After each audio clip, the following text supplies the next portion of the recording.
사랑하는 성도님들, 오늘 아침에도 무릎 꿇고 기도하셨습니까? 그런데 혹시 이런 경험 있으지 않으십니까?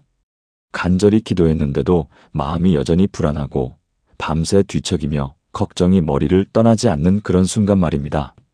하나님, 제가 기도를 안 해서 그런가요? 믿음이 부족해서 그런가요? 이렇게 자책하며 더 힘들어하신 적 없으십니까? 오늘 우리가 함께 살펴볼 빌립보서 4장 6절에서 7절 말씀은 바로 이런 우리의 고민에 대한 하나님의 답변입니다. 사도 바울은 이렇게 말씀하십니다. 빌립보서 4장 6절 아무것도 염려하지 말고 다만 모든 일에 기도와 간구로 너희 구할 것을 감사함으로 하나님께 아뢰라. 빌립보서 4장 7절 그리하면 모든 지각에 뛰어난 하나님의 평강이 그리스도 예수 안에서 너희 마음과 생각을 지키시리라. 오늘 우리는 이 말씀을 통해 4가지 중요한 진리를 발견하게 될 것입니다. 기도해도 불안한 이유가 무엇인지, 그리고 어떻게 하면 진정한 평강을 경험할 수 있는지 함께 살펴보겠습니다. 첫 번째로 아무것도 염려하지 말라는 명령의 진정한 의미를 이해해야 합니다. 많은 성도님들이 이 말씀을 오해하십니다.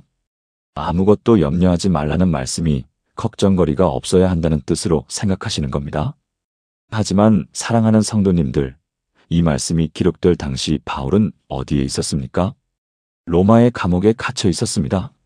언제 처형당할지 모르는 불안한 상황이었습니다. 그런데도 바울은 염려하지 말라고 말합니다. 이것이 무엇을 의미합니까?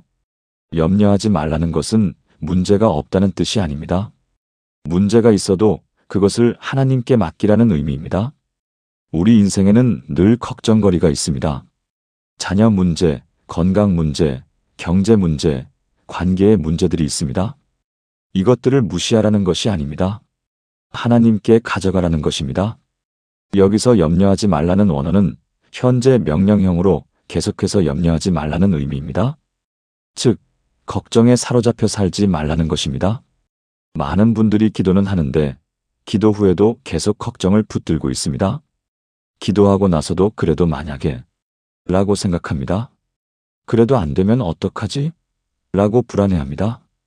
이것이 문제입니다. 진정한 기도는 걱정을 하나님께 넘겨드리는 것입니다. 택배를 보낼 때를 생각해 보십시오. 택배를 택배 기사님께 맡기고 나서도 계속 들고 다니면 어떻게 됩니까? 그것은 진정으로 맡긴 것이 아닙니다. 우리의 기도도 마찬가지입니다. 하나님께 맡긴다는 것은 손에서 놓는 것입니다. 더 이상 내가 쥐고 있지 않는 것입니다.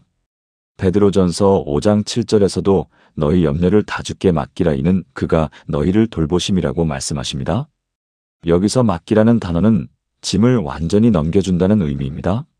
사랑하는 성도님들, 오늘 여러분의 걱정을 진정으로 하나님께 맡기십시오. 두 번째로 감사함으로 구하는 것의 능력을 깨달아야 합니다.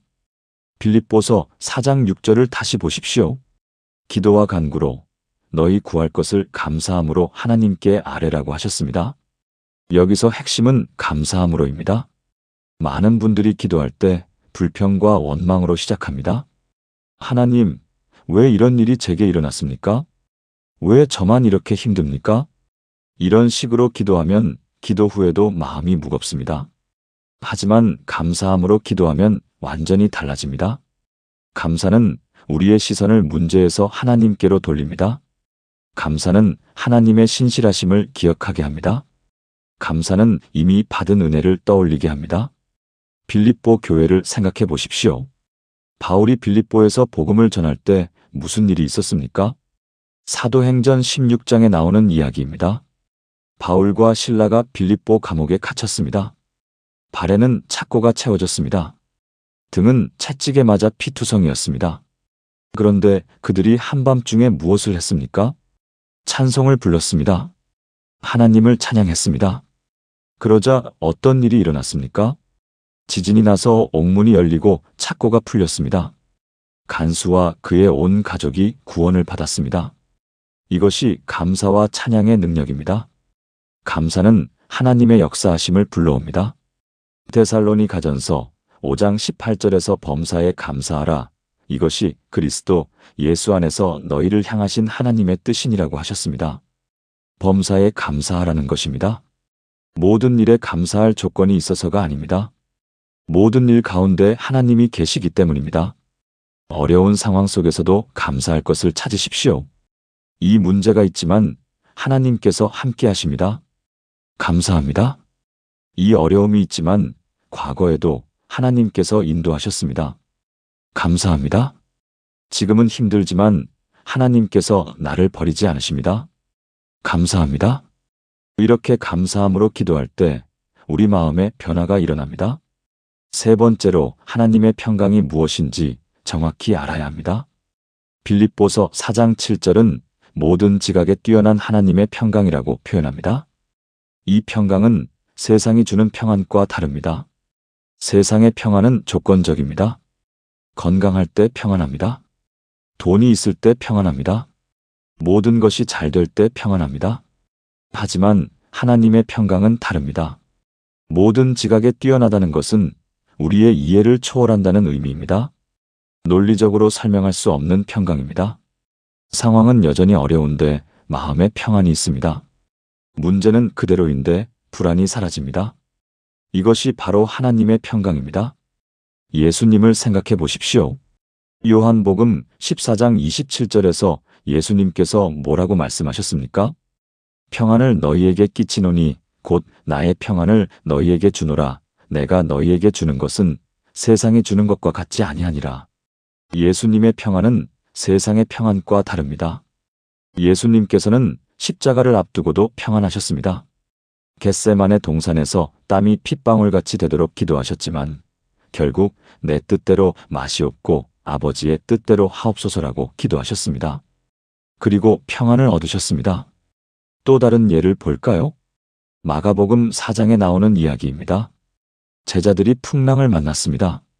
배가 물결에 덮여 거의 가라앉게 되었습니다. 제자들은 공포에 떨었습니다. 그런데 예수님은 어떻게 하고 계셨습니까? 배 고물에서 베개를 베고 주무시고 계셨습니다. 같은 배에 타고 있는데 제자들은 두려워 떨고 예수님은 평안히 주무십니다. 이것이 하나님의 평강입니다. 상황과 상관없이 누릴 수 있는 평안입니다. 이 평강은 우리 마음과 생각을 지킵니다. 지킨다는 단어는 군사용어입니다. 하나님의 평강이 파수꾼처럼 우리 마음을 지켜주신다는 것입니다. 불안한 생각이 침투하지 못하게 막아주십니다. 두려움이 우리를 지배하지 못하게 하십니다. 이것이 그리스도 예수 안에서 일어나는 일입니다.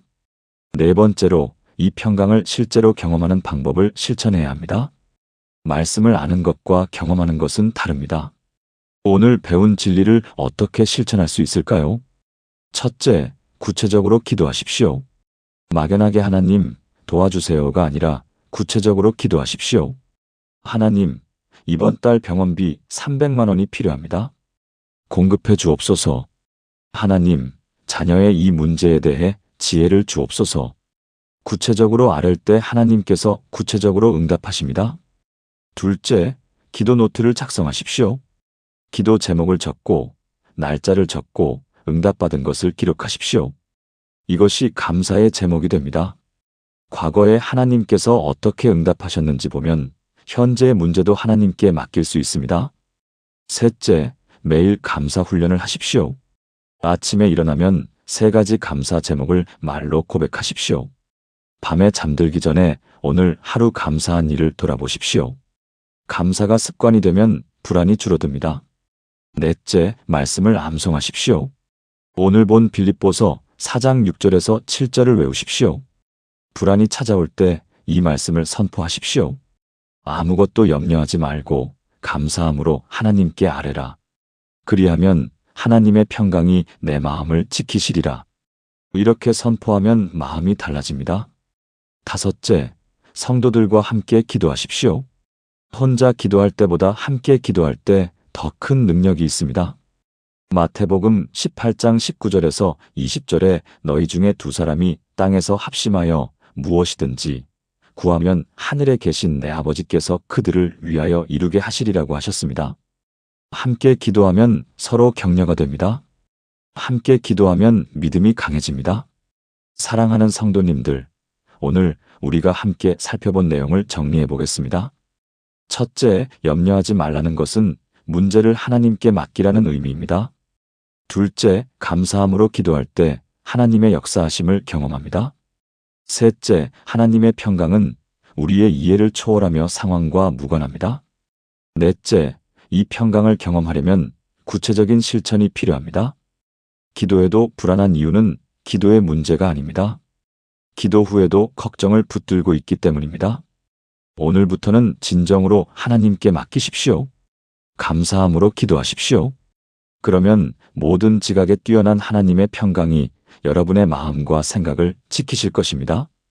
이 평강은 세상이 줄 수 없는 평강입니다. 이 평강은 환경이 주는 것이 아닙니다. 이 평강은 오직 예수 그리스도 안에서만 누릴 수 있는 평강입니다. 여러분 모두 이 놀라운 평강을 경험하시기를 축복합니다. 오늘 이 영상이 도움이 되셨다면 좋아요 버튼을 눌러주시고 같은 고민을 하는 분들과 함께 나눠주십시오. 그리고 댓글로 여러분의 기도 제목을 나눠주시면 함께 기도하겠습니다. 하나님의 크신 은혜와 평강이 여러분 모두에게 충만하기를 기도합니다. 예수님의 이름으로 기도합니다. 아멘.